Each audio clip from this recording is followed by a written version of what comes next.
Elle aime ses spaghettis, elle aime les italiennes. Elle aime ses pop-maquis, elle aime les italiennes. Santé!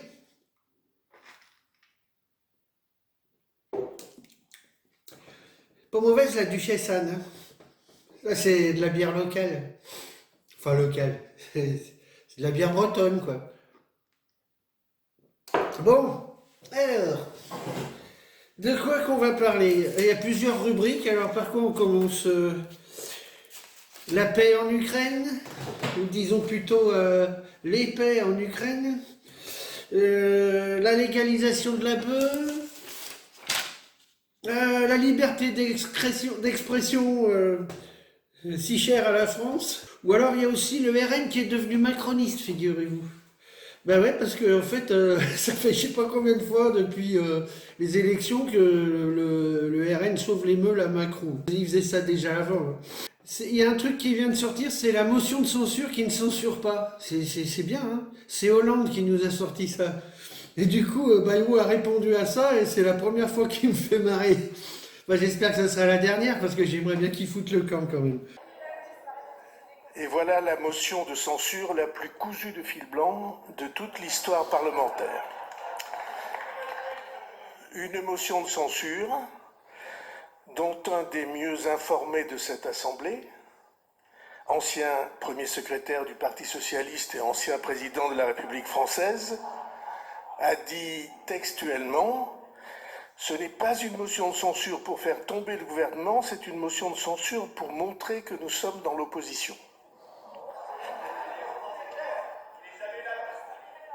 Si l'on peut dire une motion de censure à faux, une motion de censure à blanc, après avoir à juste titre refusé 4 motions de censure à balles réelles contre le gouvernement et qui auraient été contre la France. C'est une motion de censure de congrès. Et voilà le parti de Blum, de Jaurès, le parti de François Mitterrand et de Jacques Delors, dont j'imagine vous devez bien avoir dans vos locaux des portraits, réduits à une motion de censure pour faire semblant. Il y a une vieille expression dans les vallées pyrénéennes pour se moquer gentiment des villages voisins réputés moins prospères. On disait « Ce sont des pays où l'hiver, les corbeaux volent sur le dos pour ne pas voir la misère ». Je dis que les portraits des grands ancêtres, il va falloir que vous les retourniez contre le mur pour qu'ils ne voient pas à quels expédients le Parti socialiste en est réduit. Voilà une motion de censure pour faire semblant, de manière à enlever à Jean-Luc Mélenchon un angle de sarcasme contre vous. Mais vous ne détournerez rien, car vous aurez les sarcasmes et vous aurez le ridicule. Qu'est-ce qu'il y a d'autre Bon, bah, je pense que j'ai fait le tour. S'il y a d'autres choses, je dirai autre chose. Ah, puis si, on finira avec une chanson qui s'appelle Lison. Une chanson que j'avais chantée et je m'étais fait engueuler après un concert par une nana super gentille. Enfin, presque gentille. L'Ukraine. Alors l'Ukraine, c'est très simple, hein. Il y a des accords de paix qui sont en train de se négocier, mais sans les Européens. Poutine et Trump, ils n'ont pas voulu des Européens. C'est marrant, ça ressemble un peu à Yalta, sauf qu'à Yalta, il y avait quand même Churchill. Mais bon, De Gaulle a failli y être, mais voilà, ça ressemble un peu à ça. C'est vraiment, il nous montre vraiment qu'on n'existe pas et qu'on se prend pour une superpuissance. Alors, on ne va pas dire grand-chose là-dessus, simplement, on a des médias mainstream qui résistent dans la désinformation et la médiocrité. Parce qu'ils continuent de nous dire quotidiennement que se battre pour l'Ukraine, c'est défendre la démocratie et la liberté. Alors, je vais rappeler un truc, c'est que les élections sont interdites depuis 2022 en Ukraine. Zelensky, il a tout interdit et il règne en maître absolu. Et il y a 11 partis politiques quand même qui sont interdits aussi, quoi. Ça me fait penser que, par contre, en Russie, Poutine a été réélu avec des élections. Et il avait 4 candidats contre lui. Hein. Bon, c'est pas énorme, mais c'est déjà ça. Bon, c'est pas non plus un grand modèle de démocratie et de liberté, la Russie, parce qu'on pourrait dire plein de choses là-dessus. Mais quand même, par rapport à l'Ukraine, il y a un contraste quand même. Jusqu'à présent, on nous a pas demandé notre avis, à nous citoyens, si on était d'accord pour envoyer des milliards à l'Ukraine, parce que c'est ce qui s'est passé, hein, et dont le fric va à des mafias ukrainiennes, et puis va aussi à l'armée Azov. C'est une armée néo-nazie. Hein, donc c'est vrai, en plus, on peut regarder les médias. Donc en fait, chez nous, on a l'antinazisme à géométrie variable, c'est-à-dire que il y a du bon nazisme et du mauvais nazisme. Alors le bon nazisme, c'est celui de Zelensky, c'est l'armée qui soutient Zelensky, et on file du fric à ça. Ah mais ça, vous l'entendrez pas sur LCI, sur BFM, non, non. Vous ne lirez pas ça non plus dans le Nouvel Obs, le Figaro ou le Monde, non plus. Hein. Eh ben oui, puisque les lignes éditoriales sont dictées par ceux qui les financent. Donc, quand on voit que les financeurs de la plupart de nos médias français sont Arnaud, Niel, Bolloré et Bouygues, bon, ben, on peut se dire que, en fait, vous aurez la même ligne éditoriale, quoi. Donc, en fait, Trump a résumé le truc, hein, même si je suis pas pro-Trump du tout, mais il a quand même résumé le truc en disant aux Ukrainiens, vous vouliez pas de la guerre, fallait pas la commencer. Il serait bien aussi de faire un petit retour en arrière, parce qu'en 2014, il y a eu les accords de Minsk, où normalement tout le monde s'y retrouvait, aussi bien les Russes que les Occidentaux, sauf que Merkel et Hollande ont juste dit que ces accords servaient à gagner du temps, mais qu'ils ne les respecteraient pas. Voilà. Alors après, il ne faut pas s'étonner que l'autre là-bas au Kremlin, il commence à devenir un peu fou, quoi. Il y a pire que ceux qui font la guerre, c'est ceux qui font tout pour qu'elle ait lieu. Eux, ils sont pires que ceux qui font la guerre. Voilà.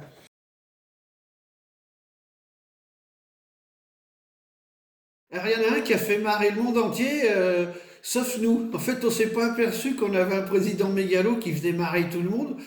Mais nous, on pense qu'on a un super président qui est capable de retourner Trump. Hein. C'est du moins ce que Routelkriev croit, et puis ce que d'autres croient aussi. Hein. Il n'y a pas qu'elle, hein, à LCI ou à BFM ou à CNews ou à France 2. Et d'ailleurs, Routelkriev qui a quand même dit qu'on avait un président que le monde entier nous enviait.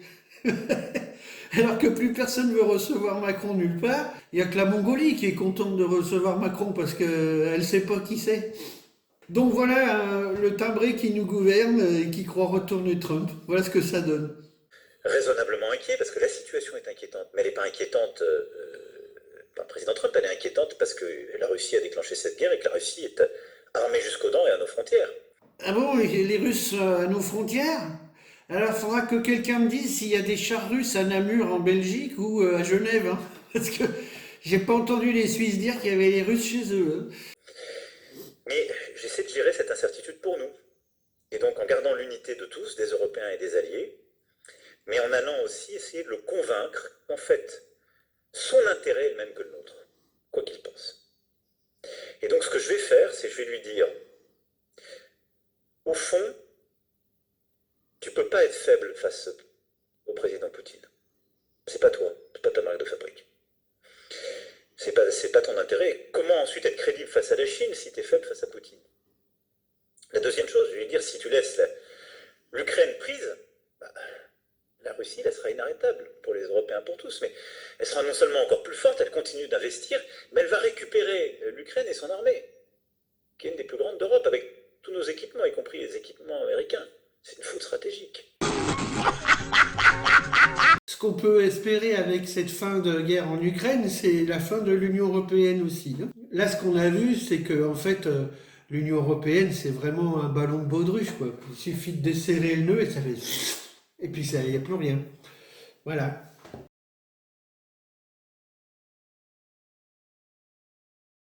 La légalisation du cannabis, plus connu sous le nom de bœuf. Alors, que dire là-dessus?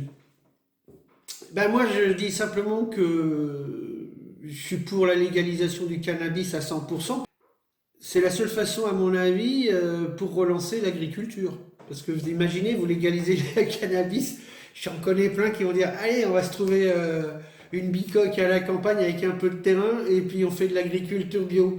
Hein, là, vous fumerez de la bonne bœuf, vous aurez de la culture locale et les fermiers feront de la vente directe. Et puis en plus de faire du cannabis, ils feront aussi des légumes, voilà, ils vendront des œufs qui sortiront du cul de leur poule et comme ça, en allant acheter notre bœuf, on reviendra aussi avec le repas, quoi.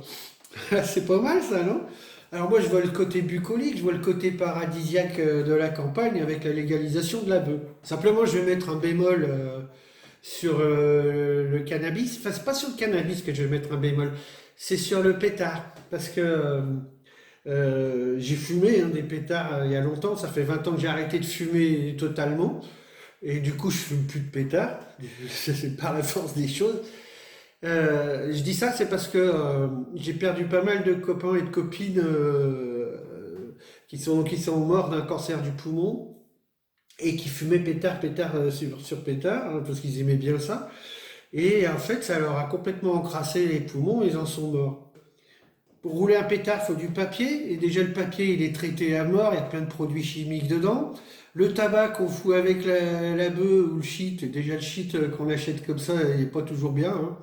Et ben déjà le tabac aussi, il est traité à mort, et en plus, quand on fait un cône, hein, on en met bien plus qu'une cigarette roulée normalement, et on aspire bien fort. Ce qui fait que bah, du coup, on se ramasse toutes les saloperies du pétard pour avoir les effets du cannabis. De toute façon, c'est scientifique, c'est qu'il vaut mieux prendre de la bœuf pure et la mettre dans une pipe et la fumer dans la pipe. C'est déjà beaucoup moins dangereux que le pétard, même si ça reste nocif. Ah oui, ça va être une récolte exceptionnelle cette année. Oui, mais attendez, dites donc, c'est de la marijuana. Non, il peut y avoir des ennuis, parce que c'est interdit de faire pousser de la drogue. Hein. Interdit par qui? Qui peut avoir le droit de décider pour moi ce qui est bien ou mal, hein? Qui? Personne. Et alors là, où je les emmerde, moi? Ceux qui interdisent, c'est que je la fume pure. Pas besoin d'acheter leur tabac qui donne le cancer et qui est taxé un maximum. Non, oui, mais vous vivez comme ça toute l'année? Je ne comprends pas l'énoncé de la question, là. Non, vous ne travaillez pas. Ah, certainement pas, parce que le travail, pour moi, c'est la dégradation de l'homme libre. Oui, enfin, il faut bien un peu d'argent pour vivre, quand même. Je suis pour l'abolition de l'argent. Enfin, le must, parce que j'ai déjà essayé, c'est tremper des têtes de bœuf dans un grog. Déjà, un grog, faites une bonne infus, foutez un peu de rhum dedans, ou du whisky, ou de l'agneau, ce que vous voulez, et vous rajoutez de la bœuf dedans. Et faites infuser tout ça. Ah bah là, bah, à la limite, vous vous foutez au plumard. Si vous êtes malade, vous faites des grogs, et vous faites le coup du chapeau. C'est mon coup du chapeau, ça c'est mon arrière-grand-père qui m'avait raconté ça. Parce qu'il y a l'époque où il fabriquait Sagnol, il me disait voilà, si t'es malade, il y a le coup du chapeau. Alors je lui disais mais c'est quoi le coup du chapeau? Il dit bah tu vois, tu te mets dans ton lit, puis sur la commode qui est en face, tu fous le chapeau, tu fous ton chapeau, et puis tu bois de l'agneau, et puis quand tu bois 2 chapeaux, bah t'es guéri. Donc je me suis dit bah avec les grogs on pourrait faire pareil, sauf que ça fait pisser, hein. Tu te relèves plusieurs fois pour pisser la nuit. De toute façon le cannabis c'est une plante, hein. Donc si cette plante existe, c'est que quelque part c'est un bienfait, hein. Ça c'est comme les orties, tu fais de la soupe, tu fais du purin d'ortie, etc. Enfin voilà, c'est pas une drogue de synthèse, c'est une plante qui pousse. Donc faire de l'agriculture avec quelque chose de naturel, moi je vois pas ce qu'il y a de problématique là-dedans. Et comme dirait un célèbre philosophe qui faisait un sketch sur la paysannerie, je fais ma production de bœuf, etc. Mais si la coopérative agricole me demande quelque chose, qu'est-ce? Voilà. Parce qu'on sait ce que ça devient, les coopératives agricoles. Ça taille des pipes à la FNSEA. Un Français sur 2 consomme du cannabis, j'ai entendu ça à la radio. Donc ça veut dire qu'il y en a 30 millions qui consomment. Bon, il n'y aura pas 30 millions d'agriculteurs, c'est sûr, mais au moins... on peut espérer qu'il y en ait 5 à 6 millions. Vous vous rendez compte, là, on relance la vie à la campagne avec ça. On crée de la richesse. Et si on crée de la richesse, eh ben on peut se financer des services. Donc on remet des services publics qui ont fermé à la campagne. Du coup, on n'est pas obligé de prendre sa bagnole comme des cons, faire 40 bornes pour poster une lettre, quoi. Vous voyez? Et pourquoi, à votre avis, ils veulent pas légaliser ça? C'est parce que y a pas mal de régions qui vont recréer de l'autonomie. Hein, j'habite en Bretagne, vous imaginez, là, d'un seul coup, les fermiers, ils vont dire, oh bah, on va arrêter de produire comme des cons du porc de façon intensive et de faire souffrir des bêtes, on va faire pousser de la bœuf à la place. Et puis, eh ben, on ira braconner, histoire de se faire un petit gibier, et puis voilà, quoi. Je veux dire, si on veut bouffer de la viande. Puis on prend des poules, on bouffe des œufs, hein. Il y a des protéines dans les œufs. Enfin voilà, ça c'est bon, le chapitre agriculture canadienne est fermé. Voilà, si vous avez des idées là-dessus, n'hésitez pas à me les envoyer.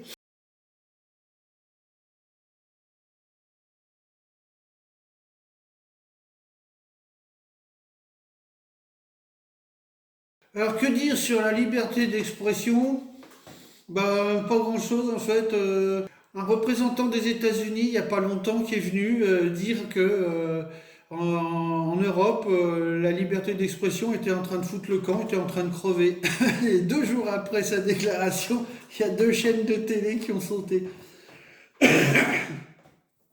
Pour des lits d'opinion en plus. La liberté d'expression en France, ça se résume à ça.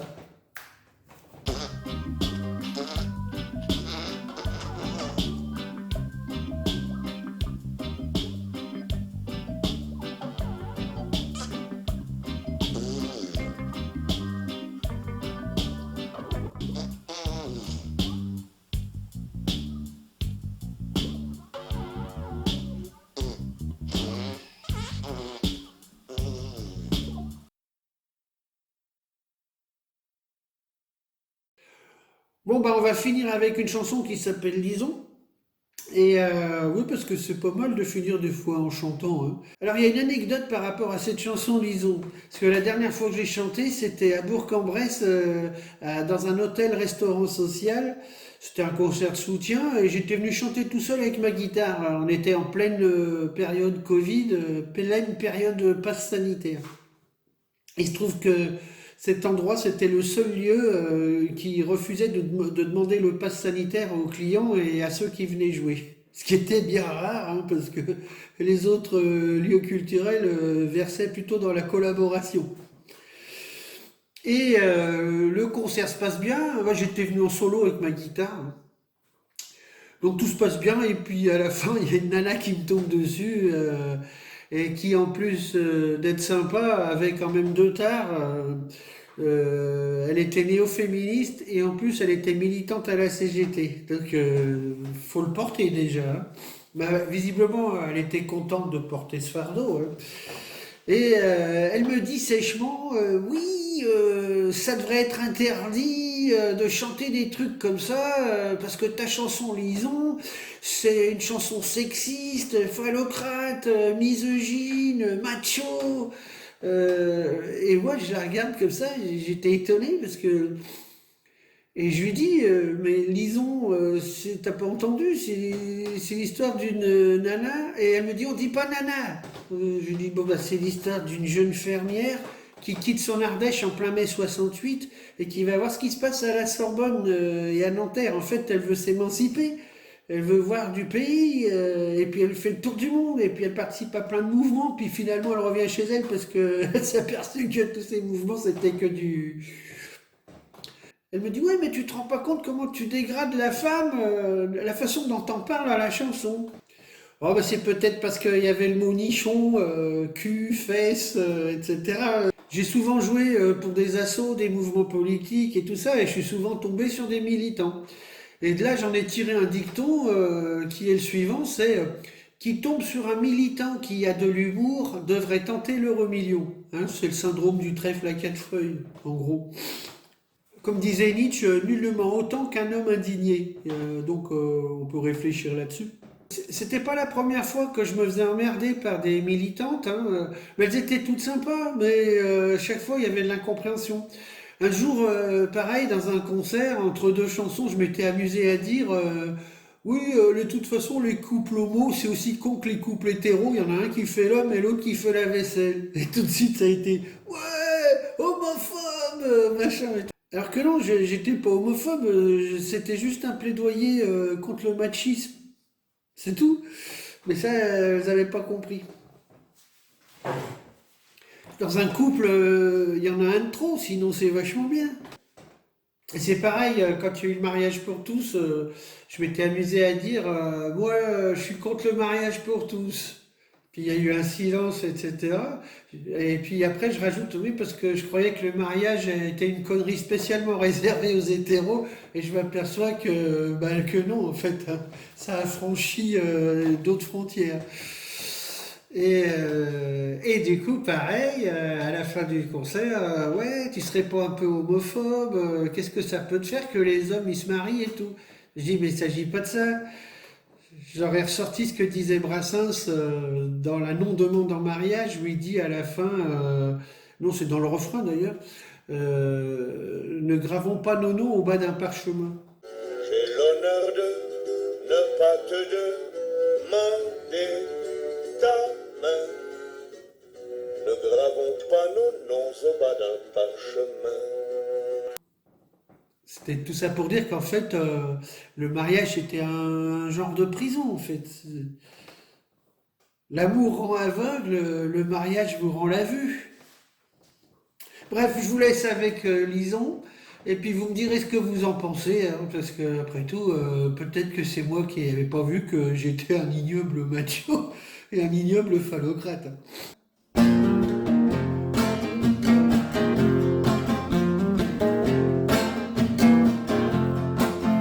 Écoutez ça les copains, c'est l'histoire de Lison. Elle était bonne comme un bon vin et jolie comme un bonichon. Plantée comme une orchidée, elle poussa comme un liseron et refusa de faner entre Langogne et Cocoron. Vous voyez, disait-elle, faire la pondeuse et faire bobonne. Croyez-moi, j'ai mieux à faire avec mon derrière. Elle partit un jour de mai, promener son cul à la Sorbonne et poser entre les mains des gars de Nanterre.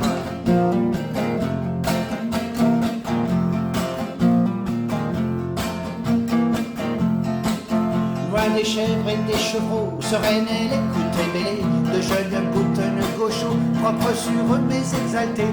Ils voulaient semer des coquelicots sur les buttes rouges du monde entier avant de regagner le troupeau des futurs cadres cravatés. Vos discours, disait-elle, c'est d'un pompeux, c'est d'une tristesse. Y a des chances qu'on s'emmerde après le grand soir. Quand les gavroches écriront une ode à la gloire de nos fesses, on verra tous les damnés rester au plumard.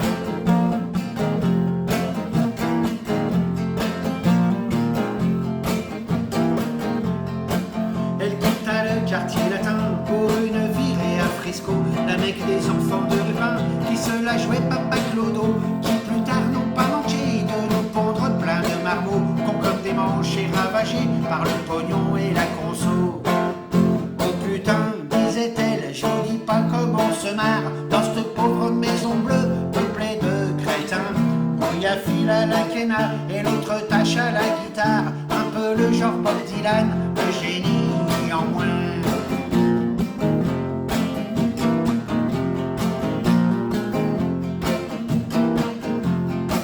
Après une halte à Woodstock pour écouter le grand Jimmy, elle retrouva sa vieille bicoque avec ses chèvres et ses brebis. Maintenant c'est une vieille mamie, mais elle a toujours plein d'amants qui lui préparent des clafoutis et puis des fourrés au gland. Bienvenue, disait-elle, à la ferme de Lison. Ici on peut faire ce qu'on veut, mais faut pas me gonfler. Et oh, c'est peut-être l'anarchie, mais faut abreuver les cochons. Je parle de ceux qui sont au pré, pas de toi, Pépé. Oh bah merde alors. Bon bah, je vais aller me torcher au PMU.